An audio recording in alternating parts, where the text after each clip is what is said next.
ఈ ఉగాది పండుగకు ఈ పంజాబ్ టీంలలో చేతి బ్యాట్స్మెన్లకు కీడొచ్చిందంట. ఇక అందుకని మా టీం వాళ్ళు ఎవరు బ్యాటింగ్ ఆడతలేడు. ఇక అందుకే పొద్దుగా లేచి ఇక ఆడుతాను పోయినాం.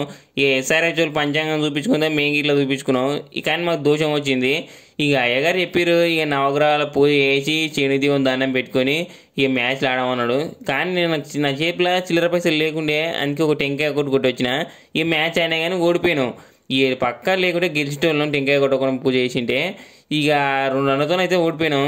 ఇక మా టీంలో అయితే ఆ శశాంక్ గాడు అయితే వానికి గ్రాబలం బాగుంది, జాతకం బాగుంది, అన్నీ బాగున్నాయి. ఇక వాడిని ముందర పంపుతారు రేపటి నుంచి వచ్చే మ్యాచ్ల నుంచి.